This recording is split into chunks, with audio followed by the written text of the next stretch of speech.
Bienvenue à tous dans ce nouvel épisode où nous allons aborder ensemble des sujets profonds et parfois délicats sur les relations humaines. Aujourd'hui, nous allons explorer un thème complexe mais essentiel. Comment gérer l'amour et les crises d'angoisse dans une relation de couple? Si vous ou votre partenaire souffrez d'anxiété, vous savez que cela peut parfois créer des tensions et des incompréhensions.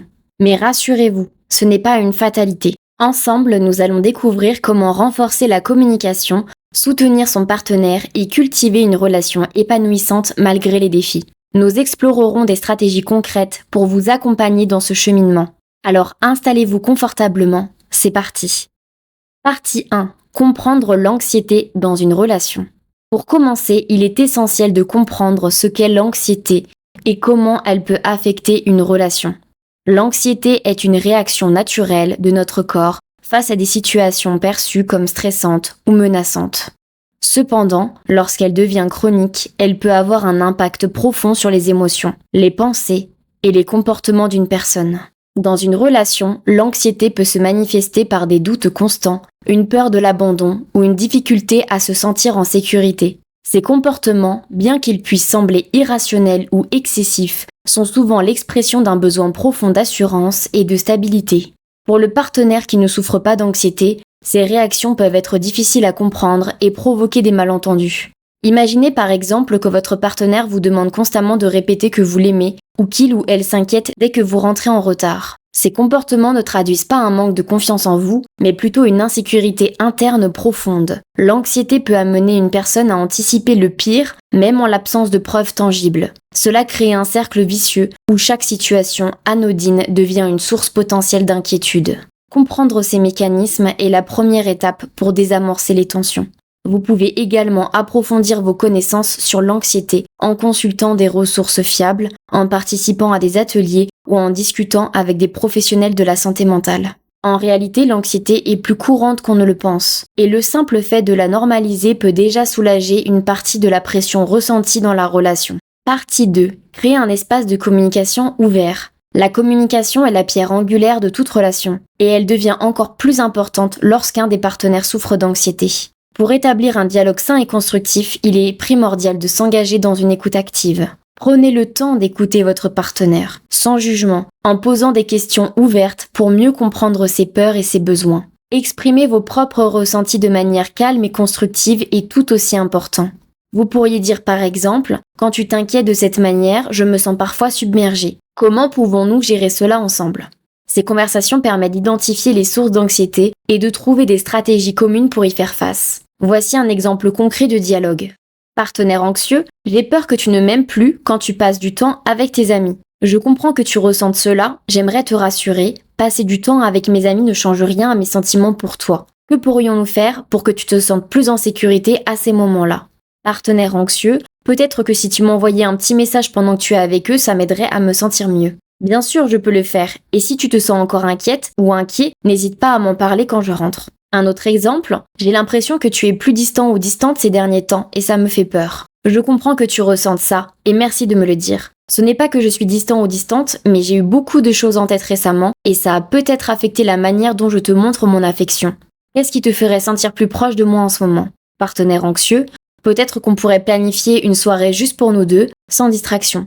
C'est une excellente idée, organisons ça pour cette semaine. Et si tu te sens inquiet ou inquiète, entre-temps, n'hésite pas à me le dire pour qu'on puisse en parler ensemble.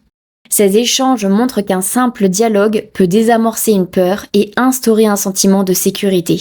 Pour favoriser ces échanges, il peut être utile de mettre en place des rituels de communication. Réservez des moments précis dans votre semaine pour discuter de vos sentiments et de vos préoccupations. Ces rendez-vous deviennent des espaces sécurisés où chacun peut s'exprimer librement. Au fil du temps, ils renforcent la compréhension mutuelle et réduisent les tensions liées à des malentendus. Par ailleurs, vous pouvez tenir ensemble un journal de relations. Ce journal peut prendre différentes formes. Certains couples préfèrent écrire régulièrement leurs ressentis de la journée ou sur les moments qui les ont marqués. D'autres y consignent des listes de gratitude où chacun note ce qu'il a apprécié chez l'autre ou dans la relation. Ce cahier devient un espace de réflexion, de partage, où chacun peut exprimer librement ses pensées, ses peurs et ses espoirs. En le relisant ensemble, vous pouvez amorcer des discussions bienveillantes et mieux comprendre les attentes et les besoins de l'autre. Avec le temps, ce journal peut devenir un précieux témoin de votre évolution commune. N'oubliez pas que la communication ne se limite pas aux mots. Les gestes, les regards et les attentions quotidiennes peuvent aussi transmettre beaucoup d'amour et de soutien. Un simple « Comment te sens-tu aujourd'hui ?» ou un sourire peut faire une grande différence. Partie 3. Gérer les crises d'angoisse. Les crises d'angoisse peuvent être impressionnantes, tant pour la personne qui les vit que pour celle qui y assiste.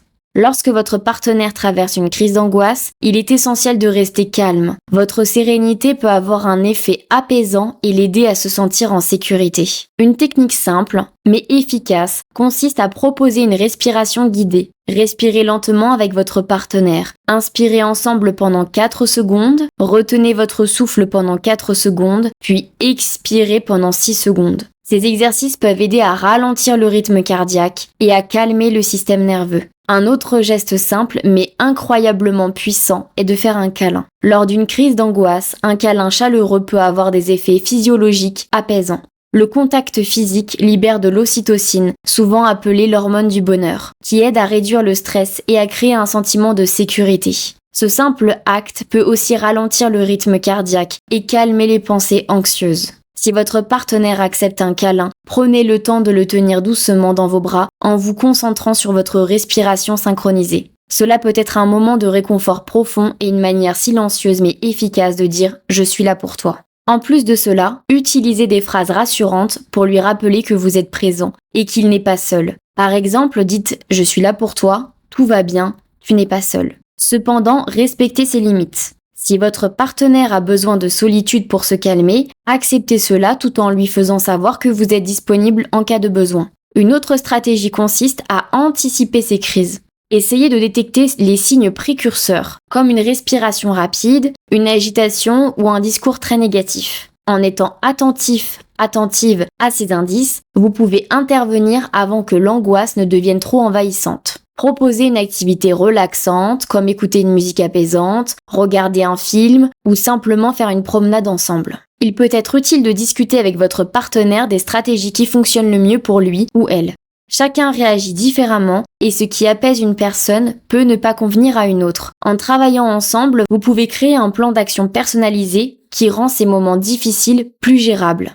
Partie 4. Cultiver la résilience dans la relation.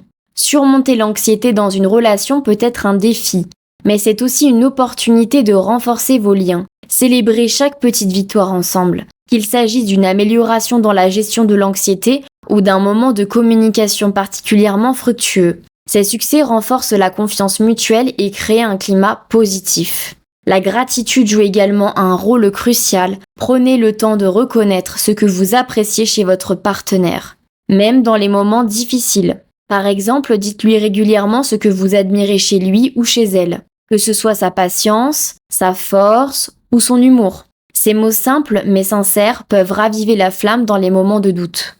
Enfin, considérez la possibilité de vous former ensemble, participer à des ateliers, lire des livres ou consulter des experts sur les thèmes de l'anxiété et des relations peut vous donner des outils précieux pour naviguer dans ces situations. Ces moments d'apprentissage commun renforcent non seulement vos compétences, mais également votre complicité. Comme le disait Honoré de Balzac, l'amour n'est pas seulement un sentiment, c'est un art. Cet art, vous pouvez le cultiver chaque jour en travaillant ensemble pour surmonter les défis. En fin de compte, chaque épreuve surmontée ensemble devient une pierre solide dans la fondation de votre relation.